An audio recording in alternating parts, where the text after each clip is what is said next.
Jadi perlu Kanca Bacem ketahui nih, kalau di aplikasi ini tuh kalian bisa pakai buat berbagai kebutuhan. Misalnya bisa buat daftar email, bisa lihat kurs pajak terkini, bisa lacak kiriman paket yang dikirim dari luar negeri, dan tentu aja bisa untuk menghitung pungutan atau besaran pajak dari barang yang kita beli dari luar negeri.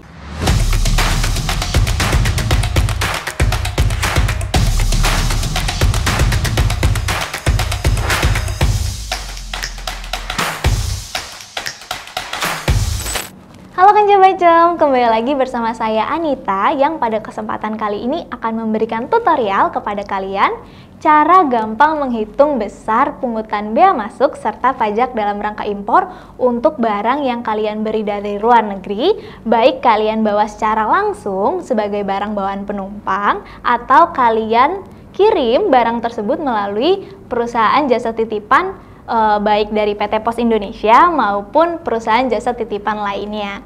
Nggak perlu kalian hafalin aturan-aturannya, semua bisa kalian lakuin sendiri di rumah sambil rebahan. Nah, pertama-tama kita install dulu aplikasinya. Kalian bisa download di Play Store dengan nama Mobile Bea Cukai. Kayak gini nih aplikasinya. Kalau udah terinstall aplikasinya, sekarang kita langsung buka aja. Di halaman awal, kita akan langsung disajikan berbagai pilihan nih. Ada menu tracking, hitung pungutan, kurs pajak, dan sebagainya. Jadi, perlu Kanca Bacem ketahui nih, kalau di aplikasi ini tuh kalian bisa pakai buat berbagai kebutuhan. Misalnya bisa buat daftar email, bisa lihat kurs pajak terkini, bisa lacak kiriman paket yang dikirim dari luar negeri, dan tentu aja bisa untuk menghitung pungutan atau besaran pajak dari barang yang kita beli dari luar negeri.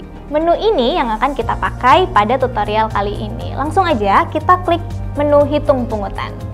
Setelah masuk menu hitung pungutan, paling atas kita bisa lihat nih menu jenis impor. Nah, menu jenis impor ini kita pilih nih. Muncul pilihan barang kiriman melalui PJT atau pos, barang penumpang atau barang impor umum. Sekarang kita pilih barang kiriman melalui PJT atau pos. Lanjut, kalian ke menu jenis barang. Nah, di menu jenis barang ini akan muncul berbagai banyak pilihan barang nih. Nanti Kanca Bacem silahkan memilih jenis barang yang sesuai yang akan Kanca Bacem hitung pungutannya. Oke, sekarang anggap aja Kanca Bacem beli jam tangan. Kita langsung cari di sini ada menu di lainnya, jam tangan. Kemudian lanjut ke mata uang. Nah, maksudnya apa nih Kanca Bacem? Nah, maksudnya adalah Kanca Bacem silahkan sesuaikan dengan mata uang yang akan digunakan. Misalnya jam tangannya dibeli dari Cina seharga 1000 yuan, maka cari mata uangnya Chinese yuan. Oke, sekarang kolom pilihannya sudah dipilih semua nih. Sekarang lanjut ke bagian isian data. Nah, di isian data ini ada kolom free on board atau FOB. Nanti Kanca Bacem bisa lihat di tanda tanya di sini, apa sih itu free on board atau FOB? Nah, FOB adalah harga barang berdasarkan nilai transaksi dalam kondisi persaingan bebas. Nilai tersebut bisa dilihat pada invoice, bukti transaksi, listing pada website penjualan, dan lain-lain. Intinya adalah FOB ini diisikan harga barang ya Kanca Bacem. Tadi kita misalkan jam tangannya seharga 1000 Chinese yuan, maka kita langsung isikan saja 1000. Nah, selanjutnya kita diminta mengisi insurance atau asuransi. Nah, apa sih itu insurance? Kita bisa klik pada gambar di kanan atas yang tanda tanya ini.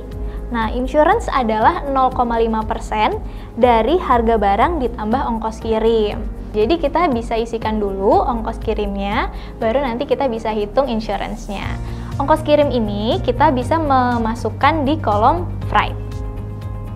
Nah, di sini ada keterangan, apabila harga barang adalah free shipping, maka barang tersebut sudah termasuk ongkos kirim. Nah, sekarang pada saat tutorial ini kita misalkan saja barangnya bukan free shipping ya, tapi misalnya ongkos kirimnya 50 Chinese yuan. Nah, sekarang kita udah punya nilai FOB atau free on board dan juga freight. Selanjutnya kita isikan kolom insurance-nya, yaitu 0,5% dari 1000 ditambah 50, yang hasilnya adalah 5,25 Chinese Yuan. Kita langsung ketik aja di sini 5,25. Kemudian kita dikasih pilihan nih, apakah punya NPWP atau tidak. Nah, ini akan berpengaruh kalau ada PPh yang harus dibayarkan. Jika nggak memiliki NPWP, maka tarif PPh-nya menjadi 2 kali nilai yang memiliki NPWP. Kita coba ya yang tidak punya NPWP. Kita langsung klik hitung. Nah, di situ akan muncul tuh hasil perhitungannya. Total pajak yang harus dibayarkan beserta rinciannya, mulai dari bea masuk, PPN, dan pajak lainnya. Nah, pada keterangan tertera juga bahwa nilai pungutan sebenarnya bisa berbeda tergantung kurs dan juga jenis barang yang nantinya akan ditetapkan oleh pejabat bea cukai pada saat barang kalian sampai di Indonesia. Nah, Kanca Bacem nggak perlu khawatir karena aplikasi ini resmi dikeluarkan oleh Bea Cukai. Jadi nantinya besaran tagihan yang timbul tidak akan berbeda jauh nih dengan estimasi barang yang dihitung melalui aplikasi dengan yang akan ditetapkan oleh pejabat Bea Cukai. Selama Kanca Bacem menginputkan nilai FOB, insurance, dan freight yang sesuai.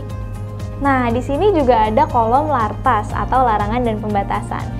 Jadi jika barang yang Kanca Bacem beli memerlukan izin khusus pada saat impor ke Indonesia, maka akan tertera di sini. Kita coba ya. Misalnya kita mau beli lipstick. Jadi kita bisa pilih barangnya kosmetik, lipstick. Nah, ketika kita klik hitung pungutan, akan muncul surat keterangan impor komoditas non-obat dan makanan.